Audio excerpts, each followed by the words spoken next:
Hey there, our saviors, pastors here for another edition of our midweek musings. We're in the season of Easter. This is a season that lasts even longer than the season of Lent. We have 50 days between Easter and Pentecost. So in those 50 days, we get a chance to reflect together on what it means to live now in light of the resurrection, to walk a new path forged in the courage and hope that is inspired by the good news of Jesus' resurrection. To begin our ruminations on these themes of new life this season of Easter, we're looking at texts from Luke 24. This one is the road to Emmaus. So we'll hear a little bit about the resurrected Christ here. This is Luke 24. Now on the same day as the resurrection, two of them were going to a village called Emmaus, about 7 miles from Jerusalem, and talking with each other about all these things that had happened. While they were talking and discussing, Jesus himself came near and went with them, but their eyes were kept from recognizing him. And he said to them, "What are you discussing with each other while you walk along?" They stood still, looking sad. Then one of them, whose name was Cleopas, answered him, "Are you the only stranger in Jerusalem who doesn't know the things that have taken place in these days?" He asked them, "What things?" They replied, "The things about Jesus of Nazareth, who was a prophet, mighty in deed and word before God and all the people, and how our chief priests and leaders handed him over to be condemned and crucified. But we had hoped that he was the one to redeem Israel. Yes, and besides all this, it is now the 3rd day since these things took place. Moreover, some women of our group astounded us. They were at the tomb early this morning, and when they did not find the body there, they came back and told us that they had indeed seen a vision of angels who said that he was alive. Some of those who were with us went to the tomb and found it just as the women had said, but they did not see him." Then he said to them, "Oh, how foolish you are, and how slow of heart to believe all that the prophets have declared. Was it not necessary that the Messiah should suffer these things and then enter into his glory?" Then, beginning with Moses and all the prophets, he interpreted to them the things about himself in all the scriptures. As they came near the village to which they were going, he walked ahead as if he were going on. But they urged him strongly, saying, "Stay with us, because it's almost evening, and the day is now nearly over." So he went in to stay with them. When he was at the table with them, he took bread, blessed and broke it, and gave it to them. Then their eyes were opened, and they recognized him, and he vanished from their sight. They said to each other, "Were not our hearts burning within us while he was talking to us on the road, while he was opening the scriptures to us?" That same hour they got up and returned to Jerusalem, and they found the 11 and their companions gathered together. They were saying, "The Lord has risen indeed, and he has appeared to Simon." Then they told what had happened on the road, and how he had been made known to them in the breaking of the bread. This is the word of the Lord. Thanks be to God. All right. So what stands out, or what questions come up as you hear this text today? Well, maybe one thing that I'll point out for folks is that there is no divine subterfuge going on with statements like "their eyes were kept from recognizing him." It's just an idiom meaning they didn't recognize him. So it's not like God was messing with them. Um, and what we really should notice is not that part, but the part about um, they did recognize him in the breaking of the bread. And that may be a bit of a double entendre. It may be kind of, they did recognize him in the sharing of himself. Which is, we say the body of Christ given for you, the bread broken for you. So their recognition came about when Jesus once again, intimately shared himself with them. I'm also struck by they called him, are you the only, what was the word there? The only outsider, the only foreigner, the only one who doesn't know what's going on? And so they'd be kind of almost chiding him, like, where have you been, buddy? You know, the whole world knows everything here, but you don't have a clue what's going on. So, Yeah. and then just down a little further, all of a sudden he begins to respond and uses, you know, for me, there was some harsher language or maybe stronger language. He says, how foolish you are, and slow of heart.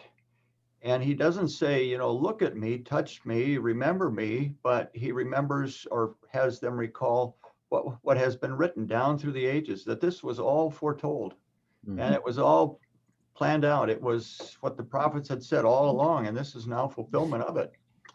And so he interpreted to them the things about in all the scriptures. So, you know, I guess my point is the strange irony, you know, they thought he was the outsider, he's the insider. They thought he didn't know what was going on. He was the thing that was going on. And it didn't appear to them until, as you said, Steve, in the breaking of the bread. Yeah, and they were clearly expecting an insider. You know, they said, you know, they were downcast. We were hoping that he was the one. You know, we were hoping that he was the insider of all insiders, you know, who would be redeeming Israel. Yeah. That is a strange irony, though, isn't it? I mean, they're talking to the one that they hope, or telling the one about someone they hope could be, and the one that was their hope was the one they were telling it to. You know, Luke does a marvelous job with capturing that. That would not be easy to convey to an audience. You know, that you got some people here that don't get it, and yet they get it. Yeah. Yeah, well, and what do you think of that? So if it's not divine subterfuge, like Steve said, if it's not that their eyes were kept from recognizing him, why don't they recognize him? I mean, if he says some of the women from our group, meaning that like he was familiar with people like Mary Magdalene, Mary the mother of James, and Joanna, who are named earlier in this chapter. And if, you know, they run back to Jerusalem and the other apostles say, Peter saw him, you know, Simon Peter saw him. They clearly know who these people are. They're close enough in that inner circle of disciples that they would presumably know what Jesus looked like. So what's the deal? Why don't they recognize him? I think it's because he didn't do what they expected him to do. He didn't do what they wanted him to do. I mean, you know, like the, you know, soldiers who were mocking him, you know, if you're God's chosen one, you know, come down from the cross now. Yep. You know, the idea that God's chosen one would die on the cross instead of leading, you know, military force against Rome. I mean, that was their assumption too. Mm-hmm. My generalization about Judaism today, or Jewish, you know, worshipers, is that they are still waiting for the Messiah because they couldn't, they have a hard time accepting one that is crucified as a Messiah. And that's a far cry from King David. Yeah, and we are too. I mean, I don't know how many times you've seen the crucifixion images of the, you know, big, powerful, muscular Jesus ripping, you know, part of the cross away. Yeah. It's the same thing, you know. And I think there are, you know, I think we're still miscasting Jesus. We're still misunderstanding what it means to die for and because of humanity, as opposed to, you know, coming in to kick some butt. Yeah. And that's, I mean, like, I think that's what we so frequently do want and expect to see from God. We, you know, we kind of, when we sort of create God in our image, we have God the CEO, right? Or God the, you know, the king, the person at the top. And the crucifixion flips that on its head. Yep.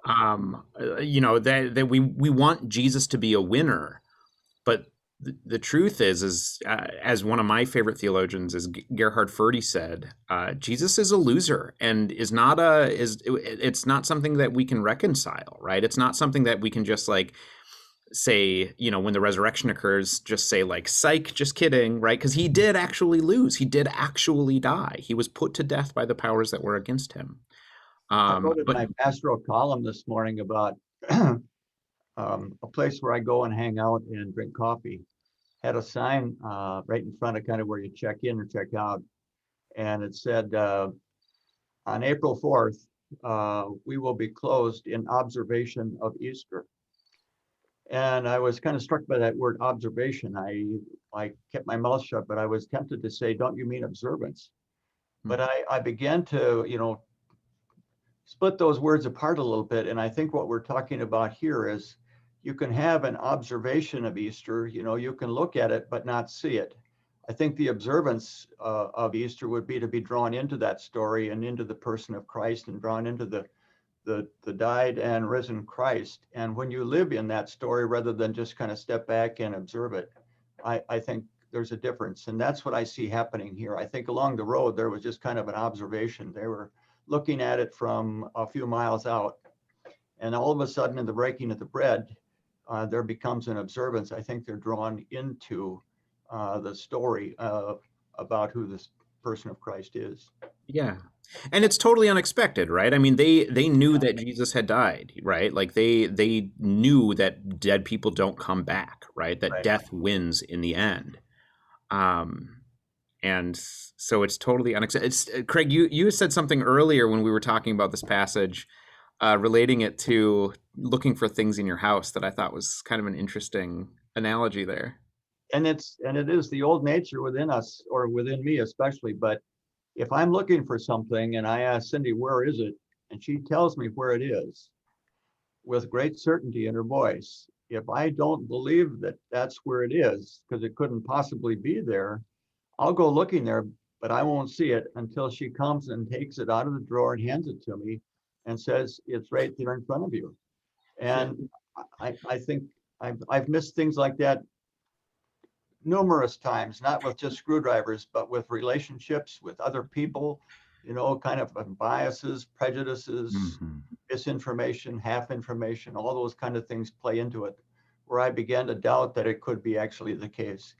Mm-hmm. Another thing that Tim, following up on what you said, Forde mentioned, that Jesus was a loser.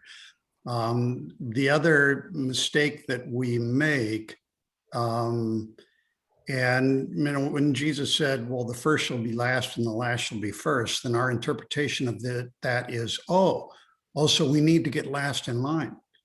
And that's not what he's saying. And, our interpretation of, well, Jesus was a loser is, so that's what winning looks like. No, it's still losing, know.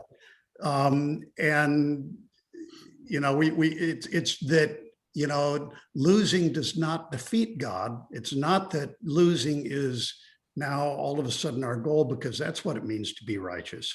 Yeah. It's that, death has no dominion. There is no winning in it. It's losing. Mm-hmm. Mm-hmm. It is. You don't have a word, I don't think, in English for making losing a good thing. Yeah. Right. Yeah, I mean, it's just now a matter of saying, like, with joy that, like, the things that the world counts as winning, Jesus didn't really embody those things. He didn't embody them through. And said, "You're a loser, Tim," you'd probably want to punch him out.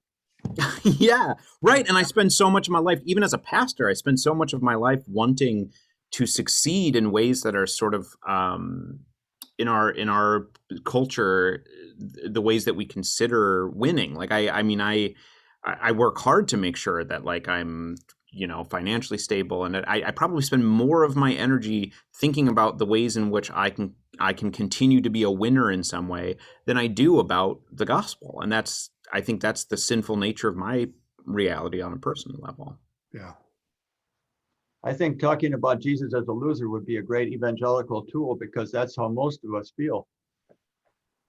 Yeah. I mean, if the most that you want out of life is to be like financially successful or to be successful in another way, Jesus isn't really going to be appealing to you unless it's presented in false terms, right? Um, And if I call you a loser, Tim, and I say, oh, don't take offense at that, I mean it as a compliment. You'd have to work on that a little bit as to say, what does that mean to be a loser and be complimented by it? But it would be a struggle. But I think if you could convince someone of that, I think you can win people in a good way. Well, yeah, and St. Paul understood that. Paul talked a lot about, when I am weak, God is strong. Yep. And he didn't say weakness is a good thing. No. That's my goal. He just said, when I am weak, God is strong. When, because I am a clay pot, God is able to use me. He said, this is a good thing for God. It's not a good thing for me. It's a good thing for God and God's mission. Mhm. I Yeah. don't particularly like being beaten, Right. To that end, I always think of something I've heard before, and I can't place where it came from, but where we talk about taking up your cross. The one of the defining characteristics of a cross is it's something that's put on you, right? It's something that like the state did to Jesus. And it's something that like, it happens in our lives in just the sort of thrownness of our lives, right? That like things are just cast upon us all the time. And it's a matter of bearing those things in a Christ-like way rather than seeking them out. And like looking to like figure out how to actually win through the back door or whatever you want to call that. Yeah, and our theme for these several weeks on the road again, what we're saying is that the road that we're on is the road that Jesus traveled. Yeah. As his followers, his early followers, to be on the road again meant to, turn back and head toward Jerusalem once more, figuratively. Yeah. Mhm. Something Yeah. about whoever loses their life will find it, and whoever tries to save their life will lose it. So again, it's that strange irony of how to live by faith. You're trusting that if I'm not going to lose life, I'm not going to gain it. Mhm. That's that old nature that struggles within me to say, I'm going to take care of myself and define for myself what winning is all about and make sure I get there. But I won't find life as Christ describes it until I lose that. Mhm.